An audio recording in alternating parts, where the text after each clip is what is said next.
You are listening to the World Extreme Medicine. The World Extreme Medicine Podcast. Welcome to the World Extreme Medicine podcast. Today we discuss navigating women's reproductive health beyond borders. In this podcast, we're bridging the realms of extreme medicine and women's health with the brilliant Dr. Mabli Davies. Join us as we dive into the uncharted waters of menses management, pregnancy, and reproductive health in the world's most challenging environments.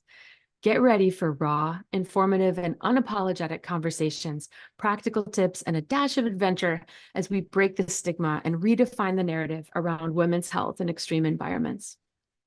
I am so honored to host Mabli Davies, a true pioneer. She's an anaesthetics trainee at Central Manchester, and she has a PG diploma and master's in expedition and wilderness medicine. And her expertise is fueled by personal challenges she faced with her menstrual cycle during expeditions. And her dissertation on menstruation management and suppression in austere environments delves into the physical, psychological, and environmental challenges females encounter during their menstrual cycles on expeditions. And she's a passionate advocate for female health and inclusivity on expeditions and aims to create a safe environment for women. So first off, thank you so much for taking time out of your busy schedule to join me here. Thank you so much, Sarah. It's an honor to be asked to record this podcast, and I'm really looking forward to having these conversations about women's health. Wonderful. Well, we're so excited to have you here. And so how did your career evolve into being an expert on women's health in extreme environments? Yeah, so I guess I've always been an outdoorsy, sporty person. I've been brought up in South Wales, in between the coast, the Gower, and the Brecon Beacon. So I've spent so much time outdoors. And as I sort of transitioned from being a child into my teenage years, and starting my periods, I just really remember it felt like they were holding me back, and I really struggled managing my periods. And as I got a bit older and wanted to explore a bit more and had a bit more independence, I then sort of tried to do a bit of research myself and try to educate myself on how do I manage my own struggles with my period, the pains, the mental health side of it, just the heaviness of the flow. And there really wasn't that much out there specifically to women, sort of adventurous women or women, who are seeking to go to these remote environments. And that kind of led me down the path then of when I did my master's degree, to sort of specialise or subspecialise and write my dissertation in menstruation management and suppression. And the aim really was just to create a piece that I could relate to, and I poured my heart into it, and also that other women who could also sort of take advice from it and have all that information collated in one place. Oh, I wish you had written this 25 years ago. You would have changed my life back then. So how does like the wilderness extreme environment impact women's health, physically and mentally? I mean, you mentioned that you felt like the periods were holding you back, and that really hit with me because I felt the same way. Yeah, so I think it's obviously important to acknowledge that we're so lucky that we, in this extreme medicine world, or in the wilderness sort of adventure world, we have so many different environments that we're exposed to or can be exposed to, be it polar, altitude, desert, the tropics, or one of my least favorite, the jungle. And I think having all those different environments means that there's different issues that arise in each of those things. So it would be sort of, I wouldn't be doing it justice if I said these are all the problems that we face, because every environment is different. But broadly speaking, we often travel to, as we said, unfamiliar environments, which aren't what we're used to every day, where our day-to-day lives do change significantly. And dramatically, and we're sort of faced with things like poor sleep hygiene often on expedition, a change in diet, change in sanitation and hygiene regimes, and a change in our support network and the people that we're surrounded by and team dynamics. And when we think about women specifically, we have to manage periods on top of that, or be it female kit and clothing issues or pregnancy. And it's just that extra layer or barrier for women when we go away on adventures. So I guess, like, mentally, as I said, all these things that I've just listed act as additional stressors. And without our usual coping strategies or support network, it's obviously very challenging and we have to adapt. And I can speak from experience that dealing with sort of awful period pains in a tent in the Arctic Circle when you're freezing cold is just not fun. And yeah, that leads me on to the physical stuff. Obviously, the expeditions are often physically demanding, be it hiking, mountaineering, cycling, sort of water sports, or snow sports, and things like painful periods or dysmenorrhea, or heavy periods, menorrhagia, headaches, breast tenderness, GI issues, be it constipation or diarrhea, and the fatigue that comes with different periods in our cycles. And it's exhausting. And these stresses that I mentioned earlier they exacerbate these symptoms, and it just makes it a lot more challenging, really, for us to be out there and be adventurous. Oh, absolutely. And it just kind of added insult to injury. I remember being at a particularly high altitude, and you tend to get a little more gassy at altitude. It's a well-known thing. Well, around your period, you tend to get a little more gassy. So you double those up, and it was just, I was the butt of many jokes on that trip. And not to mention, all of the jokes about, why do you have to go to the bathroom so much? It's like, I'm just trying to make sure I'm all right, guys. Like, Yeah. so, but I feel like the conversation now, the guys are much more in tune and much more supportive, and less likely, I feel like, to tease you about it. I mean, now I probably wouldn't care, but back then I was young, and it added stress and made me self-conscious. Yeah, definitely. I think, yeah, you're right. There's so many more conversations now happening, even I reckon in the last 12 months. But yeah, as you said, when now I wouldn't really bat an eyelid at those sorts of jokes. But for teenagers or people who are getting into expeditions, when you're just starting off and you're finding it hard enough, just having that extra layer can be really demoralizing. Oh, absolutely. And I'm gonna jump straight to the big question. You and I have both touched on this because we've both been on expeditions where we did one or the other. So, to suppress or not to suppress? Oh, so I think that's a very difficult question. It's a loaded question. And I think I have done both. And I can only sort of speak from my experience and experience of people that I've been on expedition with. And suppressing, or the way we manage our menstrual cycles, are very individual and can really vary trip to trip and environment to environment, and depending on what activity you're doing.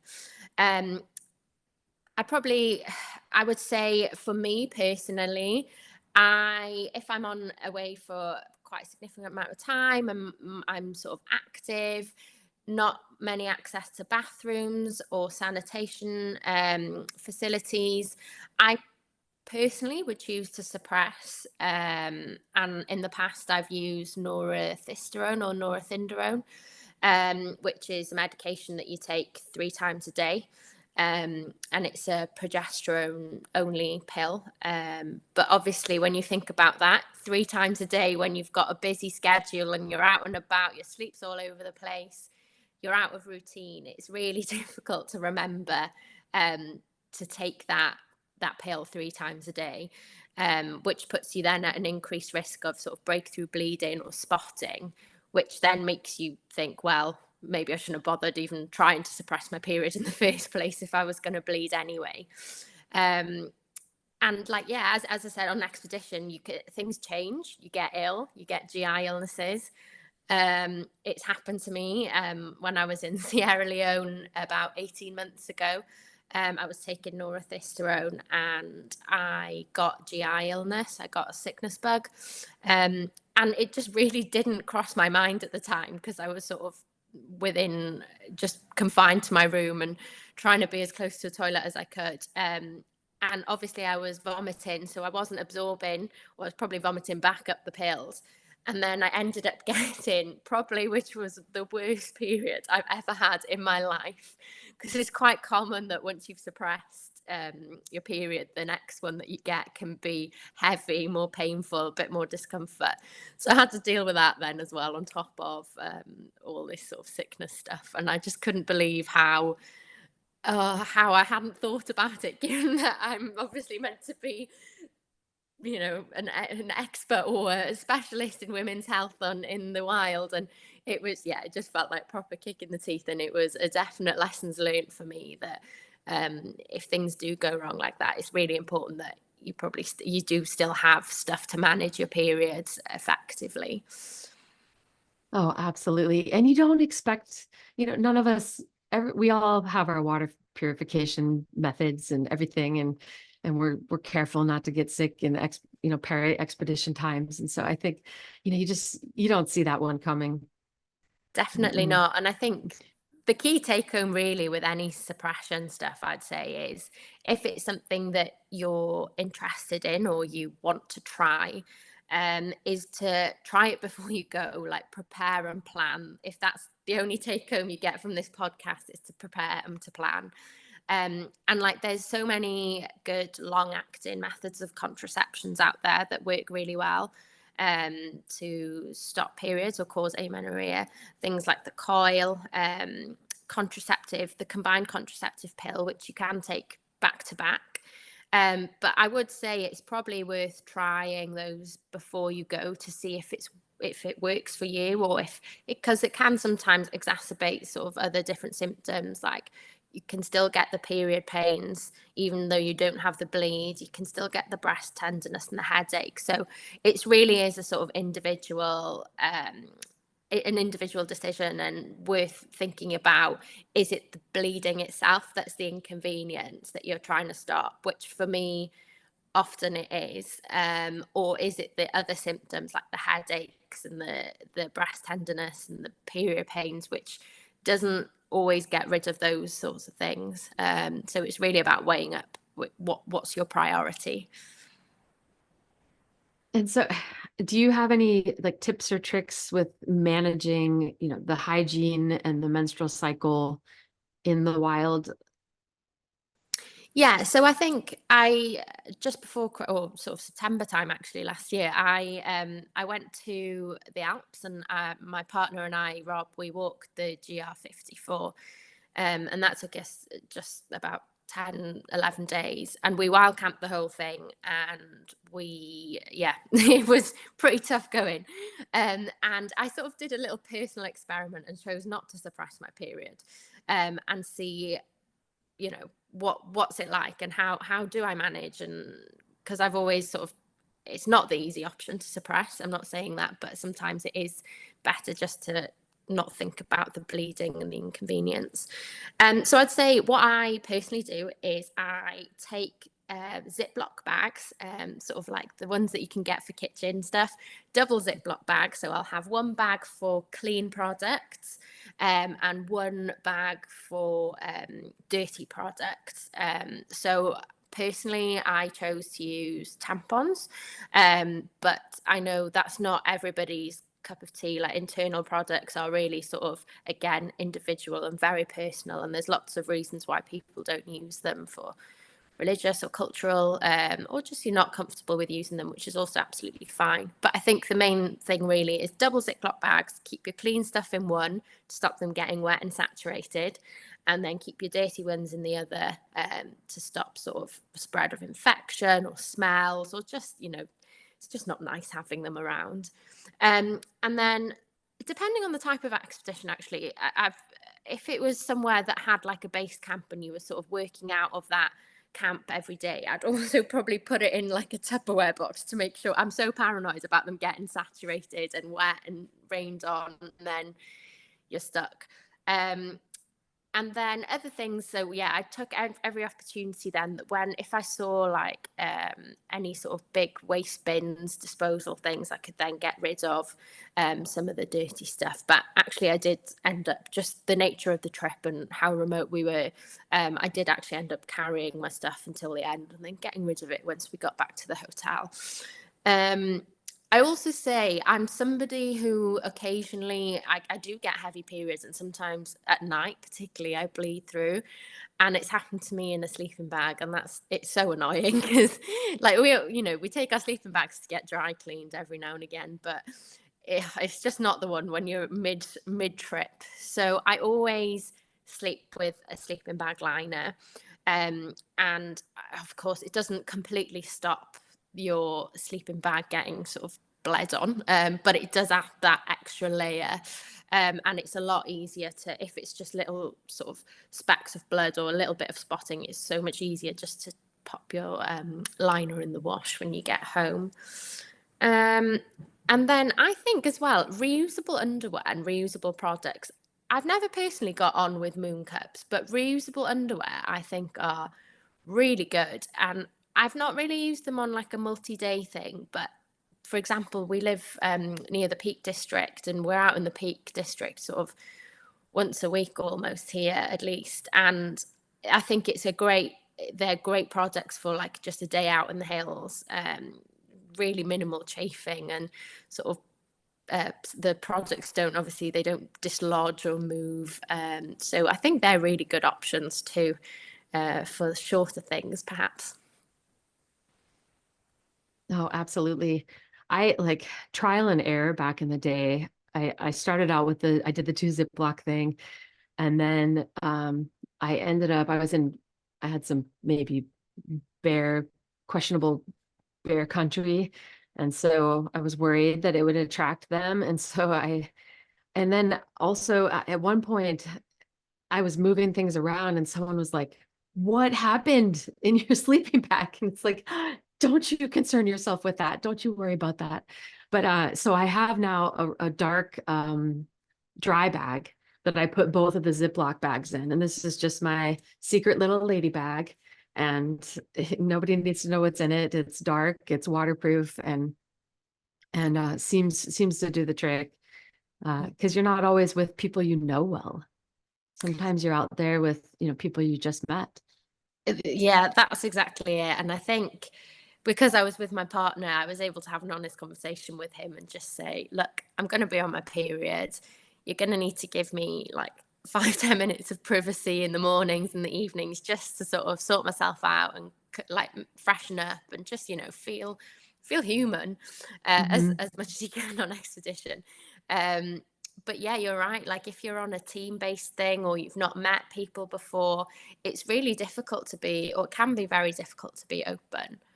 But I've often found actually, like when I've been a medic for groups or teams, and it just takes one person to say, "Oh, I'm on my period," or "Oh, I've forgotten oh, I need to take my pill," and then suddenly everyone starts talking about it, and it's almost as if the floodgates open. But it takes one very brave person, and it shouldn't be that way. In an ideal world, we should be able to have these conversations sort of openly and honestly, but it is difficult and it is personal. And we have to acknowledge that. And I feel more comfortable with it now. 20 years ago, when I was a much younger person, I think it was a little bit different. But I definitely feel like the culture has changed, and I feel like men are more educated and more receptive to it and more supportive of it. For sure. I feel like it's a much easier conversation to have, that probably thanks to articles like yours, dissertations like yours. Yeah, I mean, definitely. And I'd like to think, as expedition medics, talking about world extreme medicine, as medics, we should be, if there's anybody who can have these conversations and broach the subject, it should be us. So I think we all, whether you're going not necessarily as the medic, we go and do our own expeditions as well. But if you are the medic or if you're just a team person, it's a really good way just to get things, get things out in the open and make people feel like they can talk about it and it shouldn't be a taboo, or they shouldn't feel ashamed about it. Absolutely. Do you think being on your period, or changing, like taking more progesterone or anything like that, it's important for everyone to stay hydrated in the wilderness. Do you think that brings special considerations for us? I mean, I know the fluid losses aren't huge for most of us, but it's some. Yeah, I mean, so it's like roughly women should have 3 liters a day, and that's on sort of your normal day. So on expedition, it's going to increase, the chances are. And of course, how much that increases depends on lots of different things: the heat, the humidity, how much you're exerting yourself, and altitude as well has an impact. And yeah, for us women, so we have smaller body sizes on average compared to men. And it's sort of well documented that women generally have a higher percentage of body fat or adipose tissue than men. And we know that this fat tissue has lower percentage of water overall than fat-free mass. So if you think about it, when we're sweating and losing water, that's a higher percentage of our body weight that we're losing compared to what men would lose. So it's really important that we do sort of stay on top and drink to our thirst as well. That's, we don't want to overdo it. And like sometimes you see with the ultra athletes, and then they end up with hyponatremia or low sodium. So I would always say drink to your thirst and be conscious about it, and analyze your urine as well, which again is difficult if you're sort of lack of toilet facilities, but yeah, looking for that sort of pale yellow or clear urine as well. But yeah, you're right, like with periods and our sex hormone, so particularly like the luteal phase, so that's the phase just before menstruation itself, and we have high levels of progesterone, which is a diuretic. It acts as a diuretic, and low levels of estrogen, which acts as the fluid retaining. And it's well documented as well that we have higher body temperatures during that luteal phase. So it's harder really for the body to cool itself, and harder for the body to sort of manage in hot environments. So really, the evidence is, like all stuff or a lot of things in women's health, particularly with extreme or expedition medicine stuff, it's not well documented. But if you look at the sort of the physiology and think about how that may affect you, it is really important to pay good attention to hydration. Absolutely. And then at one point on an expedition, I was on my period, and we were definitely in bear country. And I just kept having this recurring nightmare that my whole crew was going to be mauled by bears because of me. Like it was going to smell me and come find me. And so do you feel that there are unique safety concerns for women in the wilderness, like other than, maybe other than other people, of course, and how can we address these concerns? Of course, the bears didn't come attack us, but I had these fears of that I would be responsible for everyone being in danger. Gosh, that's such a big sort of mental load and strain, and an additional stressor that, we shouldn't really need to have or have on expedition. But yeah, I mean, you can sort of, we don't have bears in the UK, so I'm sure you know a bit more about bears than I do. But from what I've read and the evidence that I understand is that there's very little evidence that grizzly bears or black bears are attracted to menstrual blood. But I have noticed that despite that, Yellowstone National Park, they do have a little section on their website, just from when I was doing some sort of trip planning. They do have a little bit on their website about ideas on how to manage your periods around sort of in bear country, which for something that, doesn't potentially have much evidence, I think perhaps it's more peace of mind. Is it a placebo thing to manage it? I don't really know, but yeah, from what I've read, there isn't strong evidence. But I'm sure what's your experience like with it, other than that horrible sort of pressure, I guess? I mean, I was deep in the Rockies for most of my 20s, and I was never bothered. And it never did happen. It was just this sort of not paralyzing fear, but just like, ooh, that would be awful, and I would feel terrible. Fear. Yeah, it's definitely something, I guess, that plays in the back of your mind, even. And I'd love to know. I don't actually know, but I'd love to know where this sort of theory or where this worry about bears and menstrual blood has come from. I think that's really interesting. They'll go into your car and eat your they'll go into your house and Yeah. eat your toothpaste. They love to eat toothpaste. And so they have very strong senses of smell. And so I think, given that most of them are omnivores, I think people just probably maybe it's just assumptions and we have absolutely no evidence to back it up. Definitely, yeah. I mean, I remember when I spent a month in the Rockies, quite a few years ago now, 6 or 7 years ago. But I remember that we had locking food up and just making sure where we were putting our rubbish, and it was something that I've obviously in the UK not used to at all. So it was completely alien to me. But absolutely, you're right. Like, it is, given they're omnivores, it does sort of, the theory makes sense, but the evidence, it's a bit sketchy. I agree with you. I don't think there's much evidence for it. Mm. And so what role do you think physical fitness plays in supporting women's health during wilderness adventures? So I think, going back to the point I made earlier, that preparation, planning is key. And I think really physical fitness sort of comes into that preparation bit before you go on expedition. If you're physically fit and you feel, you can manage things and cope, it makes it more enjoyable. Like, it's a more enjoyable expedition for yourself. It's less torturous. Like, you're not, really struggling, and you can enjoy it a bit more. A lot of sort of expeditions involve a lot of strength stuff, as well as, it depends. Again, you can talk about ultra athletes who have got incredible endurance fitness, or you could talk about sort of climbers, or sort of kayakers who've got brilliant strength. But really, a lot of expeditions, it's a bit of both, really, at the end of the day, unless you're sort of one extreme or the other.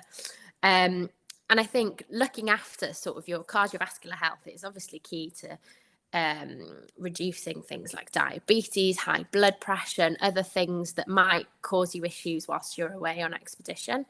And also looking after your musculoskeletal system and perhaps strengthening those muscles and making sure that you are physically fit before you go will help stabilize joints, sort of reduce the risk of any. I say reduce the risk, depends again what you're doing. But if you've got nice, stable, strong joints and muscles, you're less likely really to probably roll your ankle or, fall over perhaps. And we all know that when you're on expedition, you feel constantly fatigued and constantly tired. And I've done it myself. You're walking down that last kilometre of the hill and you just want to get back to the car, want to get back home, and you fall because you're just not really paying attention because you're so tired. And that's another thing, is if you've got a good baseline level of fitness, then hopefully those things are less likely to happen to you, or you fatigue a lot later than you usually would. Go ahead. I think as well, going back to I was just thinking then, like, for myself, I think particularly when I'm on my period and I have painful periods, the last thing I want to do is go for a run. I do quite a lot of running myself, but I know actually once I've done that run, my period pains get so much better.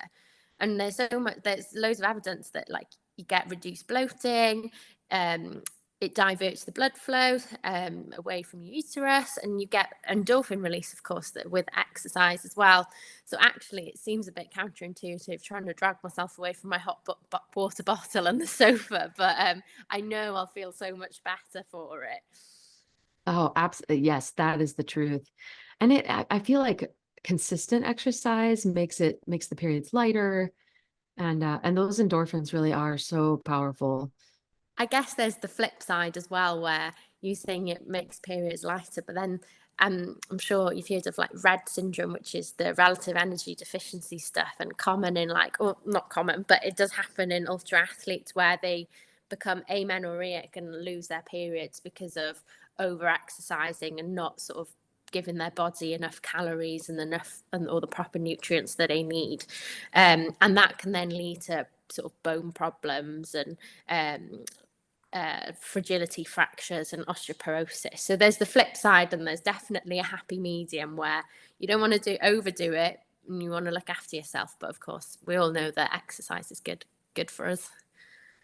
It is that happy medium though. There's pathology on both sides, and in the middle is where you achieve this healthy balance where your periods are manageable and you feel good and you have endorphins. And in your research, did you delve into at all like special considerations for pregnant women who are in the wilderness, and like any precautions they should take? I've had several friends who were quite extreme athletes and quite wilderness extreme athletes, and they chose motherhood and their careers, and so they've done both, and they did it the entire time. They never skipped a beat. Yeah, I mean, I don't have children myself, so I absolutely take my hats off to people who manage to juggle both. But yeah, not specifically in my master's research, but since going down this little avenue of women's health in the wild, I have sort of delved into pregnancy a bit. And I think it's really important that pregnant women aren't sick. They're not unwell. They're pregnant. It is a normal physiological thing that women go through. But that being said, there are obviously considerations and precautions and additional things to consider and risks that need to be sort of weighed up. Like I'd say, if you're pregnant and you've never done any mountaineering before, like now is probably not the time to take it up. However, that if you are sort of an athlete or a sort of ultra runner, or you're used to mountaineering, or you're used to walking in the hills, doesn't mean that you have to stop altogether, I think. It's just about modification and sort of being risk aware, knowing that what might happen. So always think about, like, when you're pregnant, your central of gravity is often sort of thrown and not quite the same. So you might be at slight increased risk of falling, which obviously could cause some trauma to the baby, cause bleeding and other sort of more serious complications.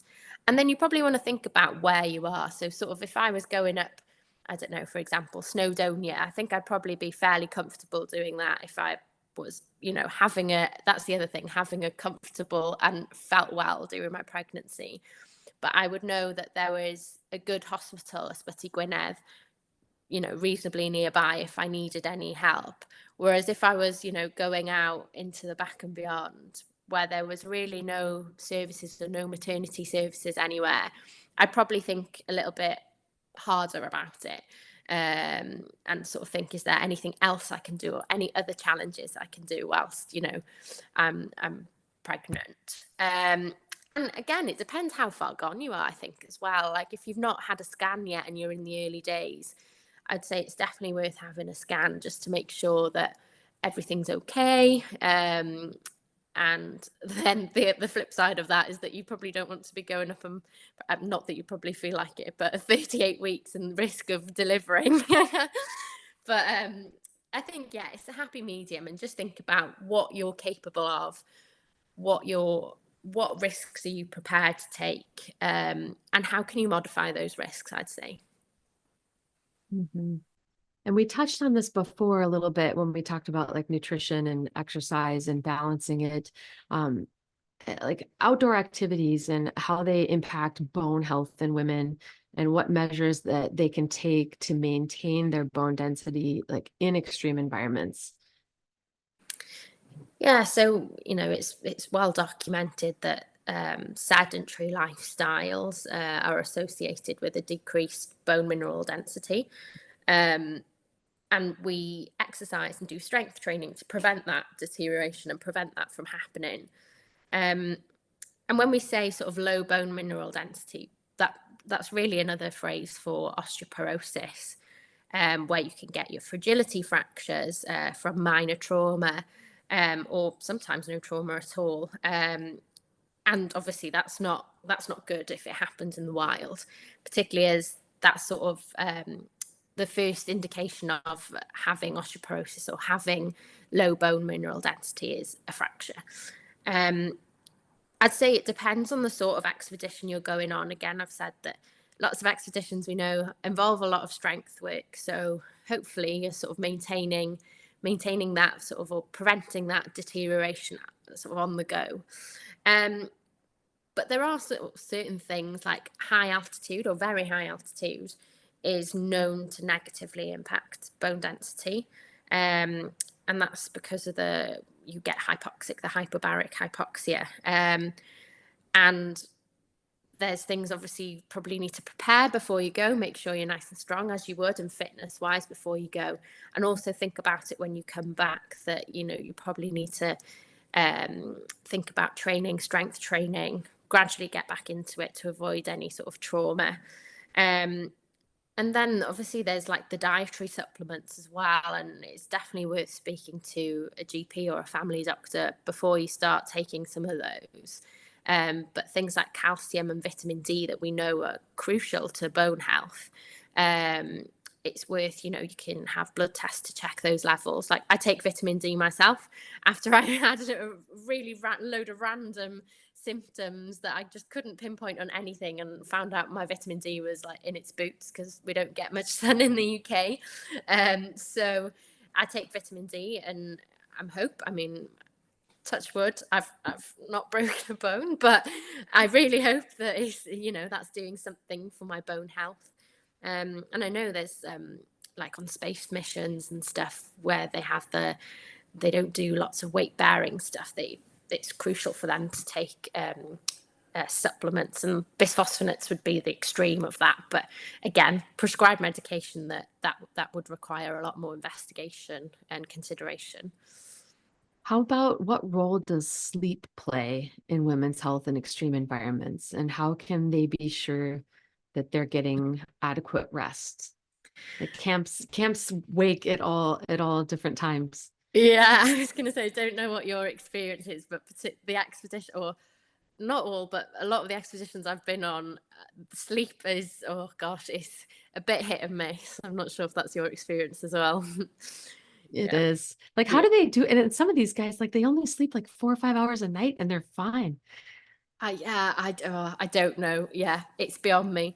But yeah, sleep is essentially when your body's in restoration mode, and that's when you sort of rest and recuperate. And there's lots of evidence out there that says that women are more negatively impacted by sleep than men, because of like hormonal fluctuations in our cycles. They vary. And there's, there are particular points in our cycles, like menstruation and premenstrual, where sleep is, it's more common to have poor quality sleep. And then things like pregnancy as well. You've got, a big belly going on. It's not comfortable. Baby's kicking. Again, it's going to impact your quality of sleep. And as well as sort of postmenopausal, known to sort of impact your sleep as well with the hormone changes that you get. And yeah, as we said, we know on expedition that the quality and the duration of sleep is very, very hit and miss, and thrown in like by the unfamiliar environment, and you might be sleeping in the tent on the floor. It's not, your nice normal home comforts in your bed. So I think it's really important that as leaders and expedition medics that we try our best to make sure that participants and the team get adequate rest time. It's things like advising things like bring an eye mask if you need it, bring some earplugs.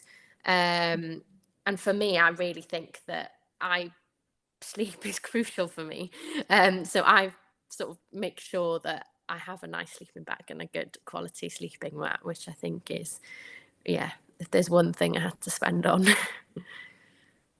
I love my eye mask and my earplugs. Because in the ER, I have to flip from day shifts to night shifts and then day shifts, and I'm day sleeping while the rest of the world is awake. And so they're just invaluable. I was going to say, I just think as medics as well, like you're right, we're used, or a lot of us are used to doing night shifts and flipping in between, but then you can remember that you might be with a team of people who've never done a night shift or are so used to their like routine at home, and having that consideration and awareness that maybe not everyone is willing to sort of skimp on sleep. No, and some people need more than others, and we have to be supportive and inclusive. And so we touched on eye masks and earplugs. We touched on having extra feminine supplies. Are there any other essentials in a woman's first aid kit that you would recommend when venturing into the wilderness that we should have in addition to whatever we need for the menfolk? Yeah, so I think, if it depends, I think, on what context we speak. If I'm going on my own expedition, I'm not necessarily going as the medic. I think things like obviously simple analgesia, paracetamol, ibuprofen, potentially wet wipes as well, I think are pretty good. And I also like to take a small sort of like microfiber towel just to help like freshen up. Um, Plenty of sanitary products. That depends where I'm going. If I know I'm going somewhere that has access to shops and I can get things in country, then I'll take, enough for a few days. But it is probably worth noting again, like we were saying, with tampons and internal products, that can't always get those everywhere, same as sort of sanitary towels in certain parts of the world, unfortunately. And then, if you choose to use reusable products, I think also obviously make sure you have those things that you can clean them with properly. And then if we think about, I guess, as an expedition medic, you'd have your analgesia, and I would, as a medic, I would also carry not loads because obviously you have limited space, but I would also take a few sanitary towels or a few Tampax with me just to make sure. I think pregnancy tests as well is really important to take with you as an expedition medic, just because I think, it's, if someone comes to you with really bad abdominal pain and you're thinking, gosh, this, it's right-sided lower abdominal pain, for example, and you're thinking, is this a period pain? Is it an ectopic pregnancy? Or, is it their appendix? And just by doing potentially a pregnancy test, it can sort of give you a little bit more of an idea of where you're up to. Obviously, if you're thinking appendicitis, you'd probably be evacuating. But like, for example, if a girl, like, I know what my period pains are like, and if I said to someone, this is what I get every month, have done for the last 10 years, then it's a little bit more thinking, okay, maybe we can sit on this if they're feeling well otherwise. So yeah, I definitely think it's worth taking pregnancy tests away. That's brilliant. I wouldn't have thought of bringing pregnancy tests, but yeah, maybe even STD tests. Like, so there can be potential risks for infections and other diseases when spending extended periods of time with a group of people in the wilderness. And how is that different for women? Yeah, I think obviously hygiene and sort of things like that need to be made. Your personal hygiene as well as group hygiene and thinking about everyone else needs to be made a priority, really. And particularly for women, when you're menstruating, or even if you're not menstruating, if you're in, for example, a wet environment, perhaps the jungle, or a particularly hot environment where you're sweating a lot, and clothing does become saturated, which might cause chafing. And if you're not drying or cleaning yourself properly, that can then lead to things like thrush or urinary tract infections, which are obviously very uncomfortable. And particularly urinary tract infections can escalate if you're not getting the proper treatment, and lead on to more severe or complicated infections, pelvic inflammatory diseases and things like that as well, like touching on with sexually transmitted infections. But yeah, I think just make it a priority and put 5 minutes aside. And if you're the expedition leader or medic, make sure that you're not always going to have access to a shower, but make sure that there's, boiling water or hot water available for people to wash. Set up a little corner somewhere, encourage it, as well as I think, particularly since the pandemic, we're all very good at encouraging hand hygiene, but often other bits go unnoticed. And I always carry urine test strips. They're valuable on multiple levels. You can tell if you have sterile pyuria, which would just be leukocytes, which might make you concerned for an STD. You can tell that you have a urinary tract infection, and you can almost categorize which bacteria it might be depending on the results. And then in a pinch, if someone gets like a face trauma, you can tell if the clear liquid coming out of their nose or their ears has glucose in it. And so you can tell if it's CSF, or if it's just their, nasal secretions, or if it's brain matter and we need to get out of there. Yeah, absolutely. Yeah. Urine test strips are actually, they're so underrated, I think. But yeah, they're so key. Yeah. Yep, I always have those in my kit too. And I love it that you mentioned baby wipes, because I always do have a little Ziploc full of some baby wipes, because there's just that just freshening up is glorious when you're out in those environments, and just feeling like you don't smell quite so bad is a pretty great feeling. It's good for morale. Definite. I think, baby wipes, and it depends what sort of capacity you have to carry things, but like some sort of like talcum powder or something, or just make sure that you've really dried places that are susceptible to like fungal infection in between your toes, your groins, just because otherwise it's uncomfortable, it's not enjoyable. And if the skin breaks down, then again, increased risk of sort of more sinister infections. And it's just for something that you can just invest 5 minutes every morning and every night in. It's so worth it. And I think, like you mentioned, the talcum powder, getting on those things like between the toes, and for big busted women, in between the breasts and the groin, putting it on before you need it in those environments. Like when I was in the jungle, my mission was, I'm not going to have any problems with my feet. And I worked hard to keep my toes dry, and my feet would get wet, and I would make sure they were dry, and my feet would get wet, and then I would do all the things, including like the powder, and I did not have problems with my feet. And it was, I could have. Definite. Yeah. I'm glad you mentioned the breast stuff as well, actually, because the amount of times, particularly if you've like got a big rucksack on with a chest strap across, and you've also got a tight sports bra on, oh my gosh, like it goes really neglected, actually, I think. And then all of a sudden you've not thought, like you might have thought about sort of other places, but you're like, you just don't think about that. And then all of a sudden you're thinking, oh my gosh, I've got like this rash or like itchiness and chafing, and it's annoying. It can be quite miserable. Yeah. And so can people find your master's thesis? Is it published anywhere online yet? Or so I'm in the middle of in the process of getting it published at the minute. Unfortunately, these things do take time. But yeah, I do have a piece that's put together and is ready to go. And hopefully it'll be sooner rather than later. Oh, that's so exciting. You'll have to let us know. We'll sound it across the world, extreme medicine. We'll sound the alarm and the alert.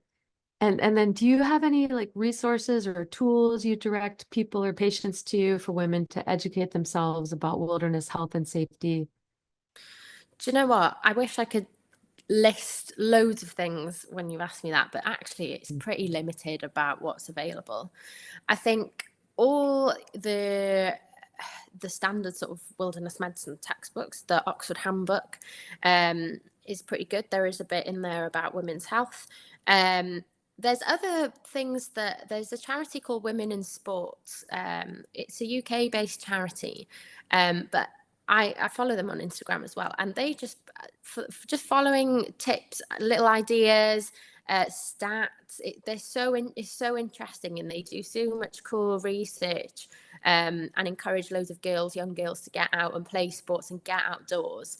So I think they're a really good resource, but not sort of specific to expeditions.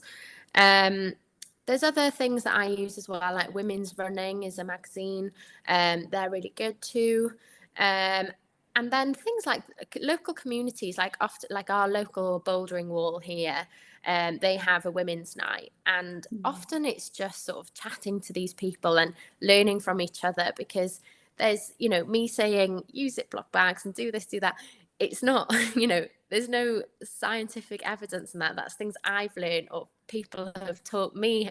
And it's about sort of spreading the word and finding out what works for you, really. So I just say, get out there and talk to people, talk to women who are into expeditions, talk to people who are sort of into sports and ultra marathons, and just ask those questions, because I'm almost certain that most women who are in this field wouldn't mind you asking those questions. I think, in fact, I would be quite touched, and I'd be very positive and encouraging if somebody asked me those questions.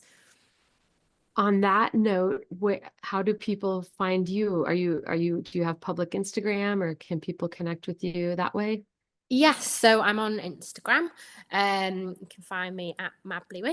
I'm also on LinkedIn as well, although I'm quite new to LinkedIn, so I'm just working it out. So bear with me on that one.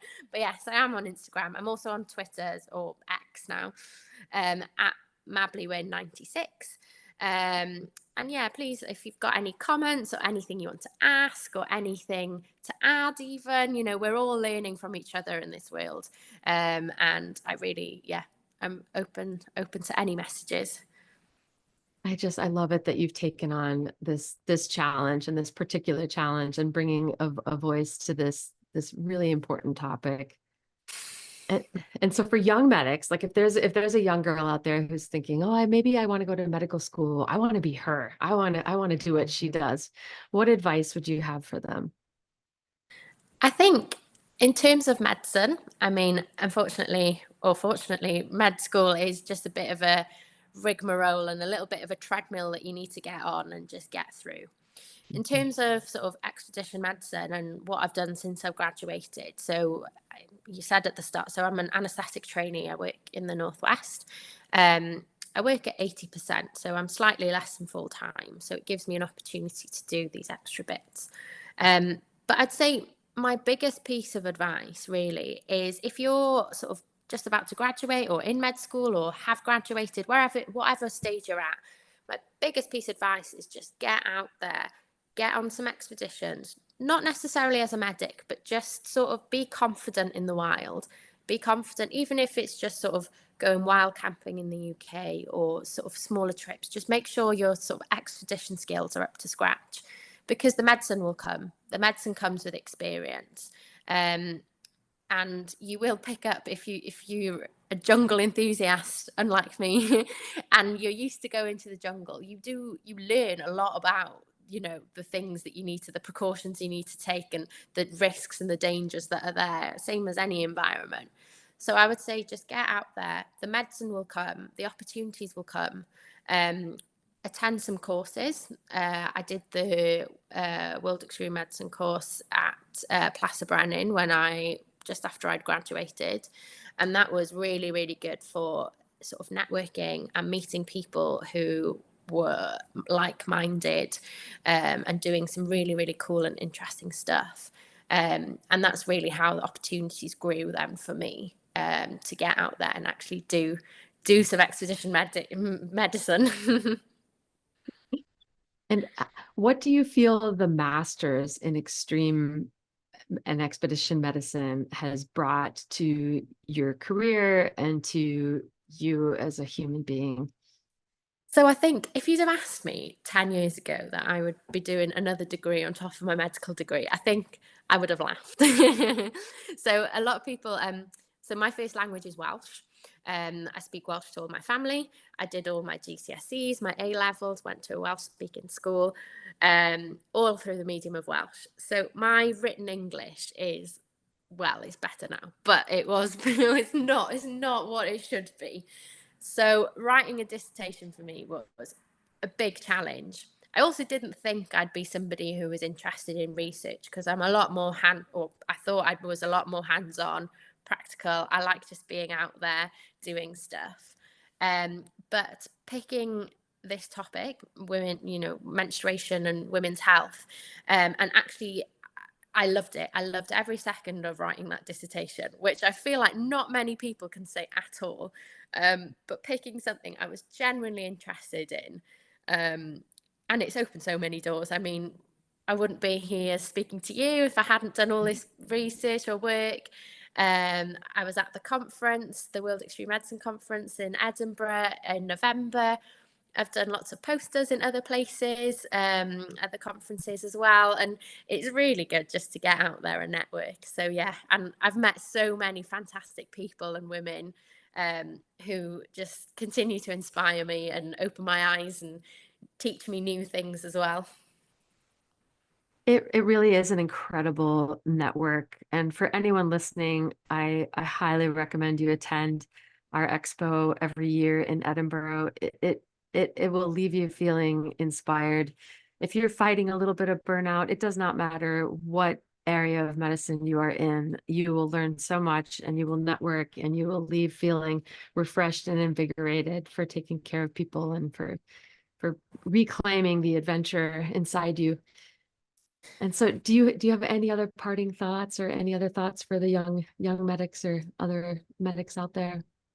I think just following on from what you were saying, like whatever field you're in, whatever stage of your career you're at, whether you've done lots of expeditions or none at all, I think being a doctor or working in the NHS, particularly in the UK at the minute, is quite challenging at the minute, to be honest, with all the junior doctor strikes, the funding issues. It is hard and it's demoralizing. And I think it's really important to go and sort of find your own little niche. And all that being said, I absolutely love my job. I love my anaesthetics job. And I love what I do with the expedition stuff as well. I wish I could do more of it, but you know, I can't have everything, unfortunately. But yeah, I would say stay organized, organize your leave. That's my annual leave. That's my tip. Find some courses that you can use for your study days that open these doors and open up an amazing, amazing branch of medicine to you. Oh, that is great advice. That is outstanding. I cannot thank you enough, Thank Dr. you Mabli so much. Davies.